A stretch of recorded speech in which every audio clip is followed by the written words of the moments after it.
So, Don Antonio, here we are again. This is Mike the Mad Dog Liss. And look, Don, you've put together so many great videos. A lot of great instruction. You've shared your wisdom with the public at large.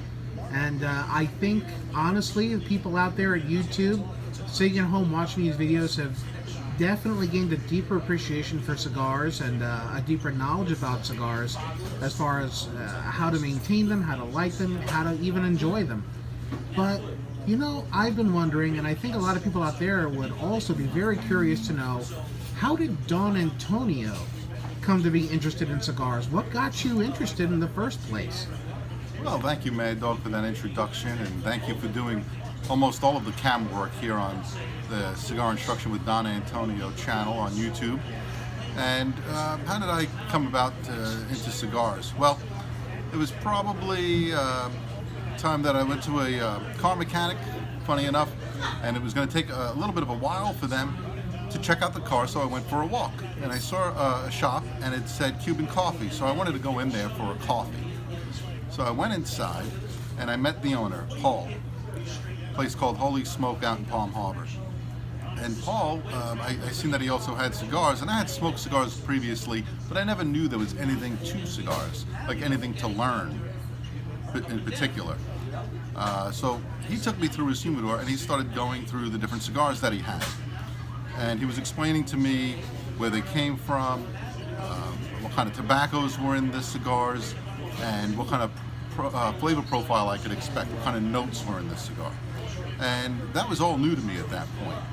So it kind of got me curious. So I ended up purchasing a cigar that day. Of course, I smoked it all wrong, at way too high of a temperature. I wasn't aware of anything, that there was a proper way to anything with cigars. But I found out that, you know, there's a whole plethora of knowledge to be learned about cigars. Some of it I've learned through reading, through watching videos like the ones we're making now, and that's why I'm making them, to hopefully disseminate what I've learned. And in my experience is learning through experience. So the hands-on experience at the counter, at the Cigar Castle, has helped me to discover, by dealing with other people's cigars, how to cut and light properly, how to remedy issues like burn issues or draw problems. So it was very interesting to see how much there was to learn, and it really, that's what I liked about it, is that there's so much to learn. There seems to be no end to it, Mad Dog. So basically what you're saying is, especially for a lot of these newbies and beginners that might be making some mistakes, you've pretty much made all those mistakes and then some? Yeah, absolutely true. I mean, I really wasn't asking for help or any kind of guidance, which in hindsight was a mistake, because I smoked a lot of cigars that were way too strong for me in the beginning. So that's where I come in. I didn't have any guidance. I didn't know better than to ask the guy at the counter maybe to give me a recommendation to help guide me through, which is my favorite part of the job now, is to help guide the new smoker, because I had that experience and I know what it's like to go through that experience without guidance. And it really makes a difference when you start off with something mild and then get taken through the ranks with the proper blends to develop your palate. So I didn't have that in the beginning, and really when I look back, it's a wonder I stuck with it. And let me ask you, Don, if I can get a little controversial here, as you know, smoking in and of itself is something of a controversial topic, especially in these times of political correctness. And, you know, what would you say? What would you say to somebody who posed concerns to you concerning smoking cigars and their relationship to health and relationship to political correctness and the environment? Well, I guess first of all, let me address the political correctness, right?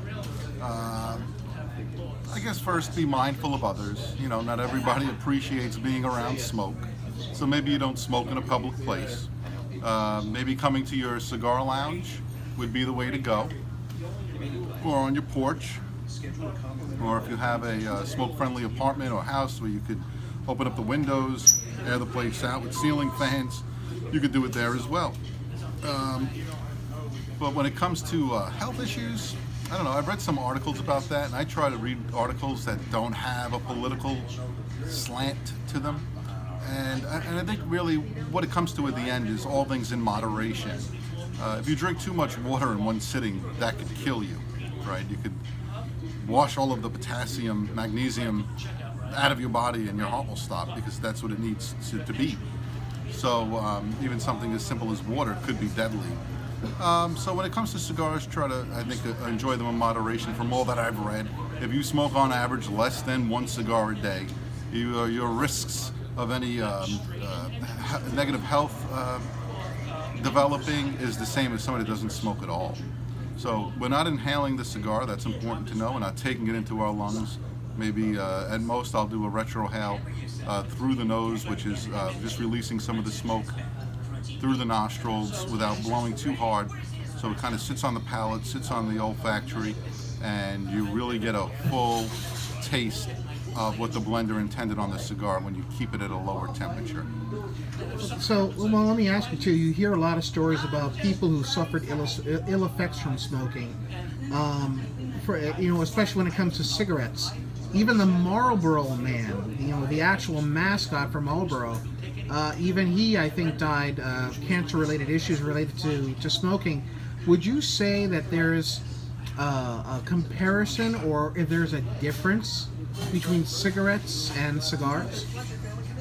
Well, Mad Dog, I'm not a doctor, but I did smoke some cigarettes in the past.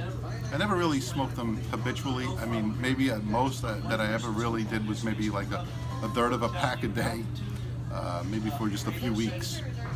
And it always kind of made me sick, dizzy, and it was very addicting. It was very addictive. I don't find that to be the case with cigars.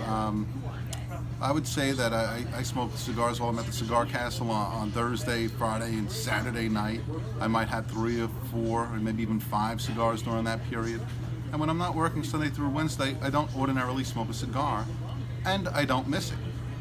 So for me, the experience has not been the same. And I think that it's also important to remember that everybody's makeup, individual DNA, is different. So some people may be more susceptible to illness as a result than others. So what else would I say in addition to that is, if you find it to be irritating to you at some point, maybe lay off them for a while. And if they're just irritating in general, like every time you pick up a cigar, even if it's once a month, well then perhaps it's not for you.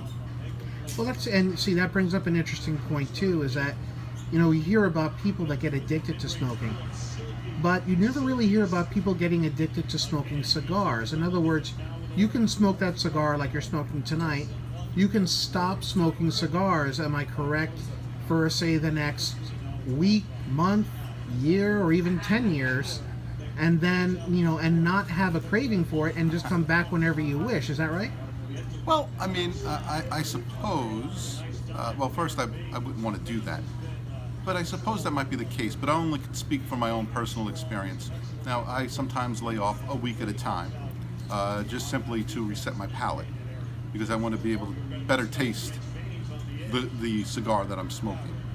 But also, I have laid off when I was traveling for 2 weeks at a time, 3 weeks at a time, but I haven't ventured into months or years, so it'd be hard for me to speak to that. But I would think that if the addictive qualities were there, that I would have had some sort of withdrawal or craving during that 2 and 3 week time period, which I didn't experience. And I don't think I would have developed a craving or an addictive feeling if I continued on with laying off of cigars. I think it would probably only get less over time, not increase. And that's a great point too. And something else, I've heard, there have been people who have smoked cigars every single day for their entire lives and gone on to live long and fruitful and healthy lives. George Burns, for example, smoked a cigar every day, and I think also drank an 8-ball every day, or I don't know if it's called an 8-ball or what's it called? A highball. A highball, excuse me. Yeah, I think an 8-ball is something else, man. I think that's something else. I think you're remembering your college days. Yeah, oh yeah, well, hey, we all been there. But so he smoked a cigar every day, and he lived to be 100 years old. Yet, you don't hear those types of stories with people that smoke, cigarettes, because at some point it seems like they all succumb to some form of cancer or cancer-related issue or health concern. Is that your understanding as well? Has that been your knowledge? I guess that's kind of like the prevailing thought nowadays. I guess nothing is really risk-free. It's important to stress that, and that I'm not a doctor. I'll say that again. I guess somebody like George Burns, I guess what I noticed when he had a cigar on stage, whether it was lit or not, I really never really paid that close of attention. But whatever he was doing, he was just kind of like these little puffs, and that goes back to not only the cigar tasting better at a lower temperature, but when we're in the lab doing science, right, what do? We heat up substances to accelerate a reaction. So I would have to think that just along those lines of thinking that if I keep the cigar at a lower temperature, I'm not accelerating any sort of a chemical reaction maybe in the mouth. Like I said, don't inhale into my lungs, but I do take the smoke into my mouth, and I think if I do that at a lower temperature, that perhaps that will mitigate some of the associated risks. All right, and lastly, and we'll lead off here. And certainly, if any of you out there, in YouTube, have any comments or any thoughts about what we're talking about tonight, I know Don Antonio lives to impart his knowledge and wisdom, and even personal opinions. Okay, so by all means, leave those comments below. Click like and subscribe. Click a little bell for further updates. But Don Antonio, before we leave off, what's one last parting thought you would like to leave with the people out there regarding cigars and their experiences with them? Well, I guess just speaking from my own experience is enjoy your cigars. Enjoy the social aspect of cigars. You come to a place like Cigar Castle and many other lounges. It's a place where you could network. You sit down with people from all walks of life, all different sorts of careers. You get to know them. You get to learn from them. And yeah, what Mike said, I would encourage you to leave any and all research you come up with in the comments and any personal opinion. And that's how I learn, that's how you learn. We do our research and we exchange information. All right, well, Don, as always, okay, and I speak not just for myself, but for everybody else out there, we love what you're doing. We love having you. Thank you so much for being here and doing these great videos. And you just have a wonderful, wonderful night. Thank you, Mad Dog, and thank you everybody out there for watching and to help educate me as well. All right. Good night, everybody. Good night.